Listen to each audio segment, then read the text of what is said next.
ನಮಸ್ಕಾರ ಸ್ನೇಹಿತರೆ. ಇವತ್ತಿನ ಕರೆಂಟ್ ಅಫೇರ್ಸ್ ಬಗ್ಗೆ ನೋಡೋಣ. ನಿಮಗೆ ಮುಂಬರುವ ಕಾಂಪಿಟೇಟಿವ್ ಎಕ್ಸಾಮ್ಗಳಲ್ಲಿ ಸ್ಟೇಟದ್ದಾಗಿರಲಿ, ಯು ಪಿ ಎಸ್ ಸಿದಾಗಿರಲಿ ನಿಮಗೆ ಭಾಳ ಮುಖ್ಯ. ಯಾಕಂದರೆ ಡೈಲಿ ಕರೆಂಟ್ ಅಫೇರ್ಸ್ನ ನಾನು ಅಪ್ಡೇಟ್ ಮಾಡ್ತಾಯಿದ್ದೀನಿ. ಇವು ಮೋಸ್ಟ್ ಇಂಪಾರ್ಟೆಂಟ್ ಟಾಪಿಕ್ಸು ನಿಮಗೆ ಕರೆಂಟ್ ಅಫೇರ್ಸಿಗೆ. ಫಸ್ಟ್ ಬಂದು ರಾದು ನ್ಯೂಸ್ ಬಂದೈತಿ. ರಾ ಅಂದರೆ ರಿಸರ್ಚ್ ಆ್ಯಂಡ್ ಅನಲೈಸಿಸ್ ವಿಂಗ್ ಅಂಥೇಳಿ. ರಾ ಬಗ್ಗೆ ತಿಳ್ಕೊಳ್ಳೋಣ.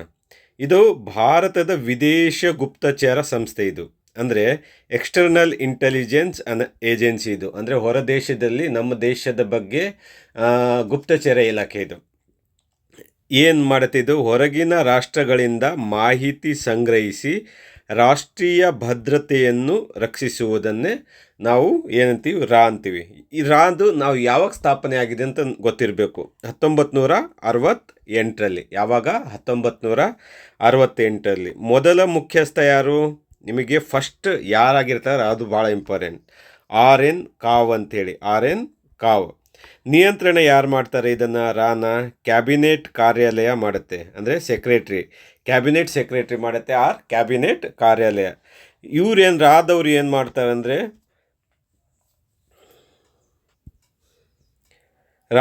ಮಾಡ್ತಾರೆ ಅಂದರೆ, ಪ್ರಧಾನಮಂತ್ರಿಗೆ ನೇರ ವರದಿ ಮಾಡ್ತಾರೆ. ಏನೇ ರಿಪೋರ್ಟ್ ಮಾಡಬೇಕಂದ್ರೆ ಡೈರೆಕ್ಟ್ ಪ್ರಧಾನಮಂತ್ರಿಯವರಿಗೆ ರಿಪೋರ್ಟ್ ಮಾಡುತ್ತೆ. ಹಾಗಾದರೆ ಇದು ಗುಪ್ತಚರ, ಹೊರ ದೇಶದ ಗುಪ್ತಚರ. ನಮ್ಮ ಒಳ ದೇಶದ ಬಗ್ಗೆ ತಿಳ್ಕೊಬೇಕಂದ್ರೆ ಇಂಟರ್ನಲ್ ಸೆಕ್ಯೂರಿಟಿ ಮಾಡಬೇಕಂದ್ರೆ ಯಾವುದು? IB, ಇಂಟೆಲಿಜೆನ್ಸ್ ಬ್ಯೂರೋ ಅಂತೇಳಿ. ನೆಕ್ಸ್ಟ್ ಕರೆಂಟ್ ಅಫೇರ್ಸ್ ಬಗ್ಗೆ ನೋಡೋಣ.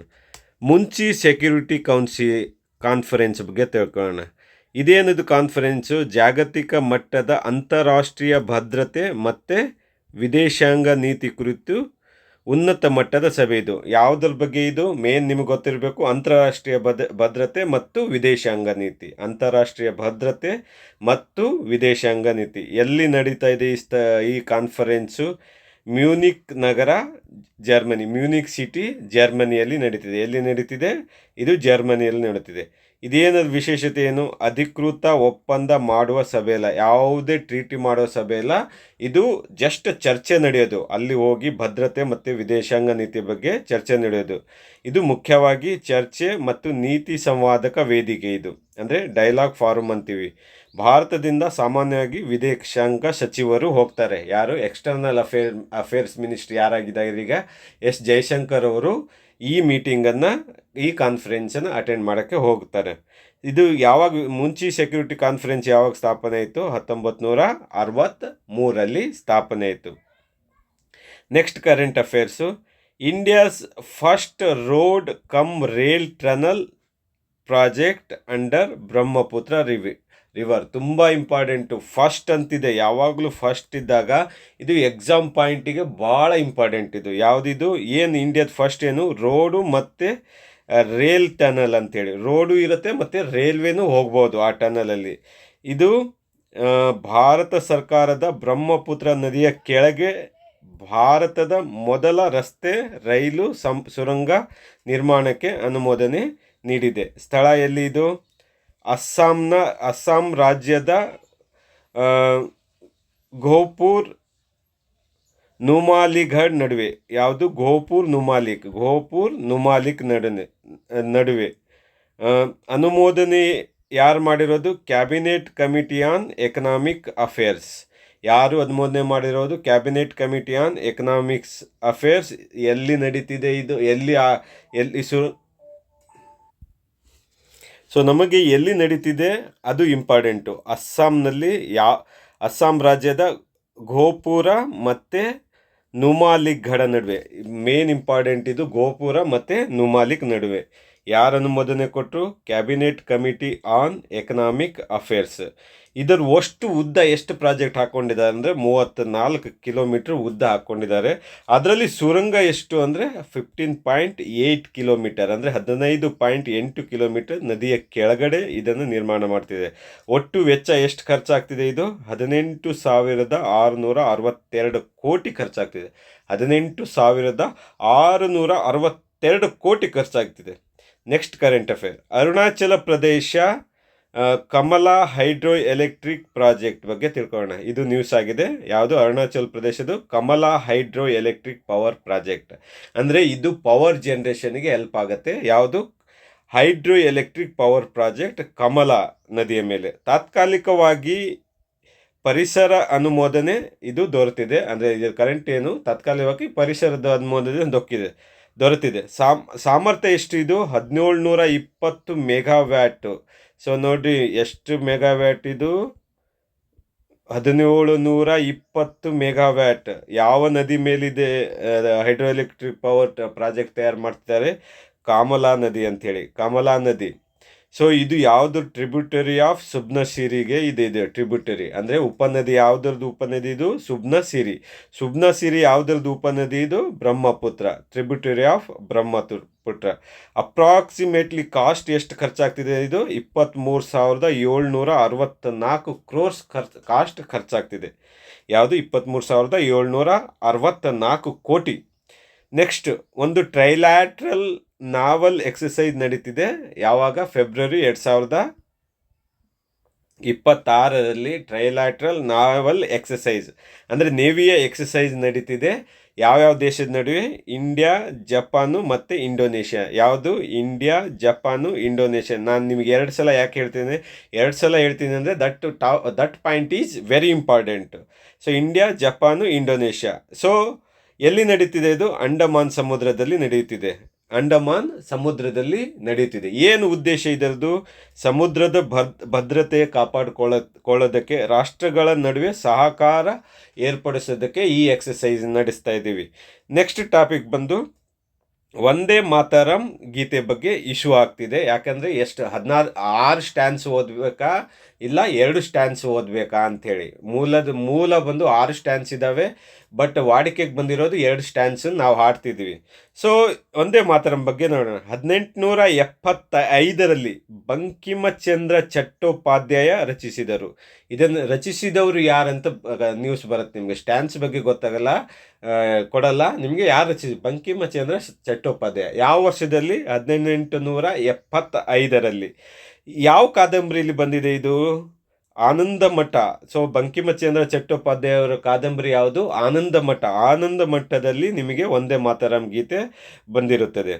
ಯಾವಾಗ ಫಸ್ಟ್ ಟೈಮ್ ಹಾಡಿರೋರು? ಯಾವಾಗ?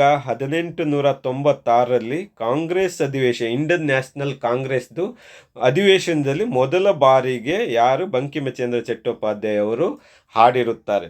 Next topic Gaza peace board meeting ನಡೀತಿದೆ. ಗಾಜಾ ಪೀಸ್ ಬಗ್ಗೆ ನಡೀತಿದೆ. ಗಾಜಾ ಯಾವುದಕ್ಕೆ ಇಶ್ಯೂ? ಮೇನ್ ಆಗಿ ನಿಮಗೆ ಇಸ್ರೇಲು ಮತ್ತು ಪ್ಯಾಲೆಸ್ತೀನ್ ನಡುವೆ ಯುದ್ಧ, ಭಾಳ ವರ್ಷದಿಂದ ಯುದ್ಧ ಆಗ್ತಿದೆ. ಸೊ ಅದನ್ನು ಶಾಂತಿ ಒಪ್ಪಂದ ಮಾಡಬೇಕಂತೇಳಿ ಒಂದು ಮೀಟಿಂಗ್ ನಡೀತಿದೆ. ಇದನ್ನು ಪ್ರಸ್ತಾಪಿಸಿದವರು ಯಾರು? ಅಮೇರಿಕಾದವರು ಇದನ್ನು ಪ್ರಸ್ತಾಪಿಸಿದವರು ಯಾವುದು? ಗಾಜಾ ಪೀಸ್ ಬೋರ್ಡ್ನ ಪ್ರಸ್ತಾಪಿಸಿದವರು ಯಾರು? ಅಮೇರಿಕ. ಉದ್ದೇಶ ಏನು?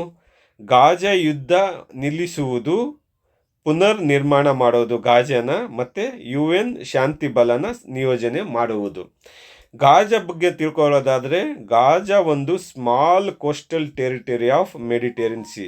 ಸೊ ಇದು ಮೆಡಿಟೇರಿಯನ್ನು, ಇದು ಇಸ್ರೇಲು ಮತ್ತು ಇದು ಈಜಿಪ್ಟು. ಇದು ನಿಮ್ಮ ಗಾಜಾ. ಇದು ಸೊ ಗಾಜಾ ಅಂದರೆ ಸ್ಮಾಲ್ ಕೋಸ್ಟಲ್, ಈ ಮೆಡಿಟೇರಿಯನ್ದು small coastal territory of Mediterranean sea. Border ಯಾವ್ಯಾವ ದೇಶ ಇದೆ?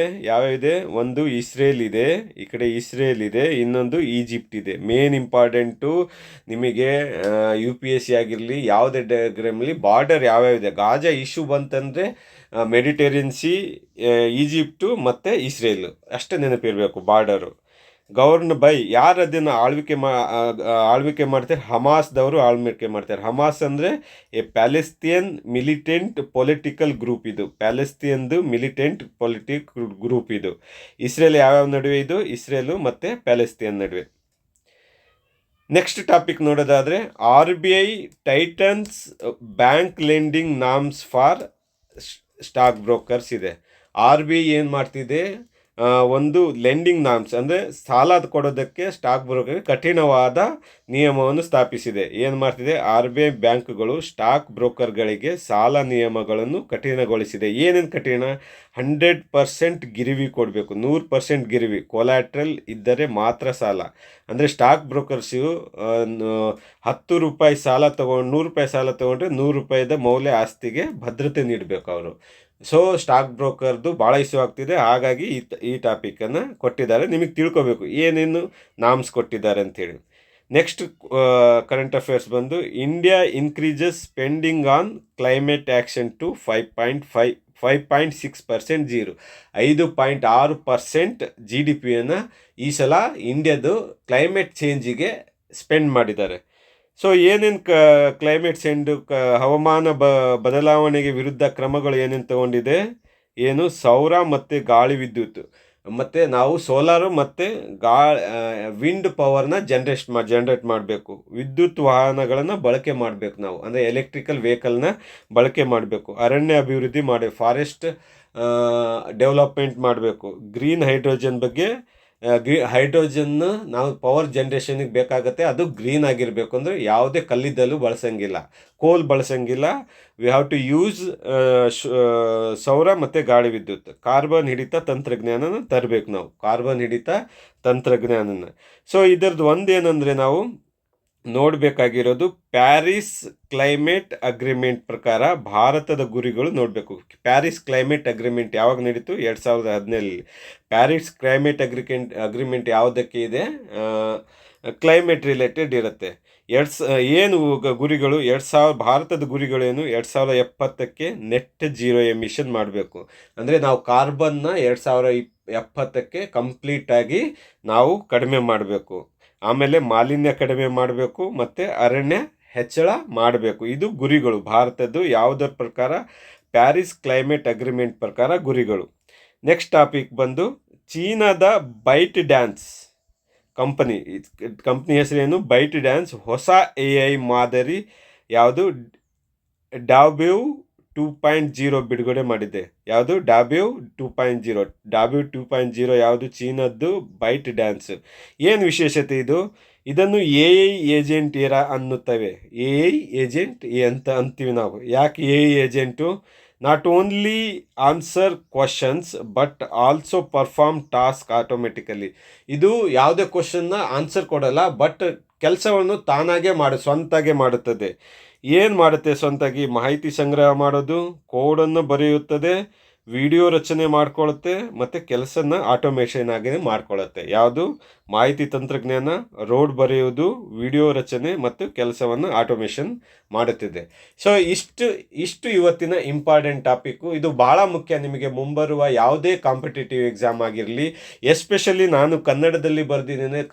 ಕರ್ನಾಟಕದ ಯಾವುದೇ ಎಕ್ಸಾಮ್ಸ್ ಇರಲಿ, ಈ ಮುಂಬರುವುದು 2000 ಟೆಕ್ನಿಕಲ್ ಬೋರ್ಡಿಂದ ಕರೆಯೋ ಎಕ್ಸಾಮ್ಸ್ಗಳು ಮತ್ತು ಡಿಗ್ರಿ ಕಾಲೇಜ್ ಎಕ್ಸಾಮ್ಸ್ಗಳು ಮತ್ತು FD ಆಗಲಿ SD ಆಗಲಿ ಭಾಳ ಮುಖ್ಯ. ಇದು ದಿನನಿತ್ಯದ್ದು ನೀವು ಒಂದು ಸಲ ರಿವೈಸ್ ಮಾಡ್ಕೊಳ್ರಿ. ಬೇಕಾದರೆ PDF-ಅನ್ನು ನನ್ನ ಟೆಲಿಗ್ರಾಮ್ ಚಾನಲಲ್ಲಿ ನಾನು ಹಾಕಿರ್ತೀನಿ. ಇವತ್ತಿಂದ ನಾನು ಖಂಡಿತವಾಗಿ ಹಾಕಿರ್ತೀನಿ. ಹೋಗಿ ಇದನ್ನು ಡೌನ್ಲೋಡ್ ಮಾಡಿಕೊಂಡು ಓದ್ರಿ, ಇಲ್ಲ ನಿಮ್ಮ ಸಪ್ರೇಟ್ ನೋಟ್ಸ್ ಮಾಡಿಕೊಂಡು ಬರ್ಕೊಳ್ರಿ. ತುಂಬ ಇಂಪಾರ್ಟೆಂಟು. ನೀವು ಬೇಕಾದರೆ ಪ್ರಜಾವಾಣಿ ಹೋಗಿ ಓದ್ರಿ, ನಿಮಗೆ ತುಂಬ ಇಂಪಾರ್ಟೆಂಟು. ನಿಮಗೆ ನ್ಯೂಸಲ್ಲಿರೋದನ್ನು ನಾನು ಅಪ್ಡೇಟ್ ಮಾಡಿದ್ದೀನಿ. ಸೊ ನನ್ನ ಚಾನಲ್ ನಿಮ್ಗೆ ಇಷ್ಟ ಆಗಿದ್ರೆ ದಯವಿಟ್ಟು ಲೈಕ್ಸ್ಗಳನ್ನು ಜಾಸ್ತಿ ಕೊಡ್ರಿ. ಆಮೇಲೆ ಕಮೆಂಟ್ಸ್ ಇದ್ದರೆ ಕಮೆಂಟ್ ಕೊಡ್ರಿ, ನಾನು ಅಪ್ಡೇಟ್ ಮಾಡ್ಕೋತೀನಿ. ನೀವು ಯಾವ ಟಾಪಿಕ್ಕಿಗೆ ನಾನು ಎಕ್ಸ್ಪ್ಲೈನ್ ಮಾಡಬೇಕು ಆ ಟಾಪಿಕ್ಕಿಗೆ ಕಮೆಂಟ್ಸನ್ನು ಬರೀರಿ. ಆಮೇಲೆ ಸಬ್ಸ್ಕ್ರೈಬ್ಗಳನ್ನು ಆಗಿರಿ. ಇಷ್ಟು ಹೇಳಿ ನನ್ನ ಇವತ್ತಿನ ಕರೆಂಟ್ ಅಫೇರ್ಸನ್ನು ಮುಗಿಸ್ತಾ ಇದ್ದೀನಿ. ಜೈ ಹಿಂದ್, ಜೈ ಕರ್ನಾಟಕ ಮಾತೆ.